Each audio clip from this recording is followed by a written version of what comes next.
Hello बच्चों, आइए प्रश्न को देखते हैं। निम्न आंकड़ों का समांतर माध्य ज्ञात कीजिए। यहाँ पे देखो सतत वर्ग अंतराल दे रखा है। वर्ग अंतराल में 10 20 20 30 30 40 40 50 50 60 और 60 70 और इसके संगत बारंबारता दे रखी है 2 7 12 15 8 और 6।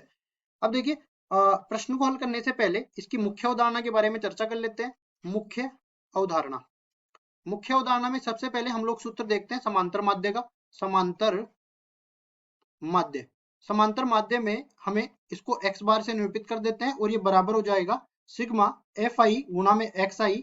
आई का मान 1 से लेके n तक चलना है और इसमें भाग दे देना है सिग्मा एफ आई का, जहां पे आई का मान 1 से लेके n तक है। अब देखो, एफ आई का मान तो ये दे रखा है, ये सारा जो है अपने पास एफ आई है और एक्स आई का मान मतलब माध्य मान हम लोग निकालेंगे। तो क्या करेंगे, देखिए ये उठा के लाएंगे पहले तो वर्ग अंतराल। तो ये बन जाएगा वर्ग अंतराल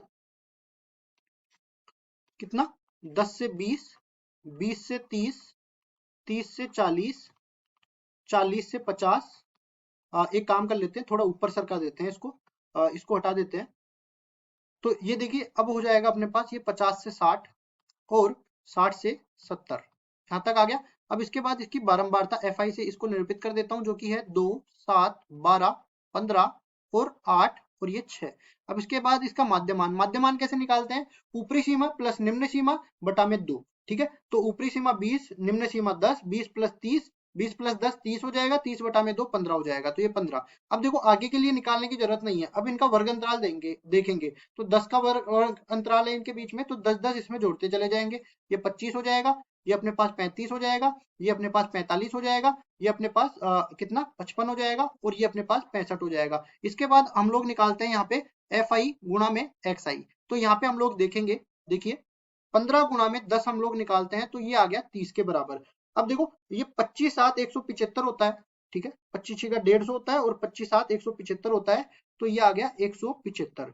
अब इसके बाद में हम लोग देख लेते हैं यहाँ पे 12 गुणा में 35 किसके बराबर आता है, ये आ जाएगा 420 के बराबर, तो ये 420 आ गया।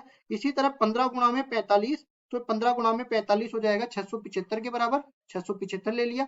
अब इसी तरह 8 गुणा में 55, 8 गुणा में 55 हो जाएगा 440 के बराबर, 440 ले लिया। इसी तरह 6 गुणा में 65, ये कितना हो जाएगा 390 के बराबर, तो 390 ले लिया। अब इसके बाद देखिए इन सबका योग करते हैं। तो योग करने के लिए क्या करते हैं, देखिए यहाँ पे सबसे पहले सिग्मा एफ आई निकालते हैं। तो सिग्मा एफ आई का मान 2 और 7 9, 9 और 12 कितना हो जाएगा 21, और 21 यहाँ पे देख लेते हैं, देखिए 21 और 15, 21 और 15 हो जाएगा अपने पास 37 36 के बराबर। और यहाँ पे आगे चलेंगे 36 और 6 42 के बराबर, 42 और 8 50 के बराबर। मतलब कि हम लोग कहेंगे सिग्मा एफ ये 50 के बराबर आ गया। अब हम लोग सिग्मा एफ एक्स भी निकाल लेते हैं। सिग्मा एफ एक्स का मतलब जो हमने यहाँ पे सिग्मा ये एफ आई एक्स आई निकाला है, इन सबका योग अपने पास बन जाएगा। तो इसको हम लोग जोड़ के लिख देते हैं। तो देखिए इनको जोड़ा हमने तो ये मिल गया 2130 के बराबर। अब देखिए हमने जैसा कि सूत्र बताया था समांतर माध्य का, सिग्मा एफ एक्स बटा में सॉरी सिग्मा एफ एक्स ये कोष्टक में नहीं आएगा, ये सिग्मा एफ एक्स बटा में नीचे आ जाएगा सिग्मा एफ। ठीक है, तो इसका मान आ गया 2130 के बराबर, इसका मान आ गया 50 के बराबर। 0 से 0 कट जाएगी और x बार का मान निकालने के लिए इसको काटेंगे तो अपने पास देखो कितना मिलने वाला है। देखिए पांचों का 20 4 बार और एक हासिल बच गई, 13 बन गया, 5 5 दूनी 10। अब देखो 3 बच गई, 3 के लिए 10 दशमलव लगेगा, अब 30 बच गया, 5 छिंगा 30। ठीक है, अब ये आ गया 42.6 के बराबर समांतर माध्य का मान। और केवल समांतर माध्य ही हमें निकालना था, तो यही हमारा उत्तर हो जाएगा। आशा करता हूँ ये सवाल आपको समझ में आया होगा। धन्यवाद।